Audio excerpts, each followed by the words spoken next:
लेकिन जगह दिलवाने का कोई नहीं। यहाँ तो इतने पर्याप्त है। मैं भी बंगाल का ही बेटी हूँ, बंगाल में बहुत क्यों आने ही नहीं देते।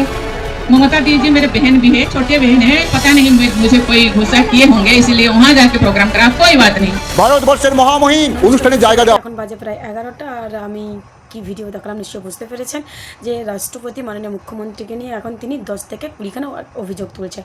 না মানে উনি দিল্লি থেকে দুম করে এখানে চলে আসবেন আর এসে আমাদের শাসক সরকার মাননীয় মুখ্যমন্ত্রী মমতা বন্দ্যোপাধ্যায় নামে 10টা অভিযোগ তুলবেন পাবলিক প্লেসে, আর সেটা আমাদের পশ্চিমবঙ্গবাসীও মেনে নিতে হবে। না মানে রাষ্ট্রপতি ভোটের আগে দুমদাম করে চলে আসছেন, আর যদিও আসছেন ওই এসআই নিয়ে তো একটা কথা বলছি না, রাষ্ট্রপতি বিজেপির ইন্ধনে এখানে বাংলায় চলে আসবে রাজনীতি করার জন্য বিধানসভা ভোটকে কেন্দ্র করে, আর সেটা আমরা বাংলার মানুষও বুঝতে পারবো না।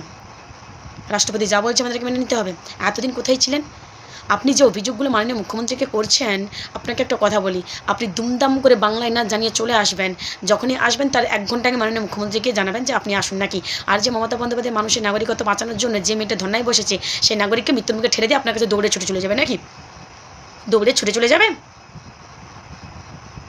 আজকে যে মেয়েটা পশ্চিমবঙ্গে 10.5 কোটি মানুষের মুখে খাবার তুলে দেওয়ার সাথে সাথে মানুষের নাগরিকত্ব বাঁচানোর জন্য ঝাঁপিয়ে পড়ছে বাঘিনীর মতো, কোথায় আপনারা তার পাশে থাকবেন? তা না হয়ে আপনি বিজেপি নেতারা তো করছে তার সাথে আপনি এসে মমতা বন্দ্যোপাধ্যায়ের নামে অভিযোগগুলো করে দিলেন। ওই এটা তো বললেন না যে মমতা বন্দ্যোপাধ্যায় আসেনি, সত্যি আমি খুবই খুশি, কারণ মমতা বন্দ্যোপাধ্যায় মানুষের জন্য ওখানে লড়াই করছে। আমার কাছে আসাটা ইম্পর্টেন্ট নয়, নাকি আপনি দিল্লি থেকে আসছেন বলে মমতা মানুষকে বিপদের মুখে ঠেলে দিয়ে আপনার কাছে দৌড়ে চলে যাবে?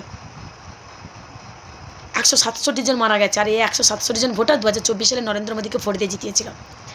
আপনারা ভোটের আগে দুমদাম করে চলে আসবেন আর মাননীয় মুখ্যমন্ত্রী নামে 1000টা অভিযোগ করবেন, সেটা আমাদেরকে মেনে নিতে হবে। মমতা বন্দ্যোপাধ্যায়ের সাথে তার পশ্চিমবঙ্গের মানুষ আছে, আর মমতা বন্দ্যোপাধ্যায় সেই জোরে আপনাদের চোখে চোখ রেখে কথা বলে। আমরা আছি মমতা বন্দ্যোপাধ্যায়ের সাথে।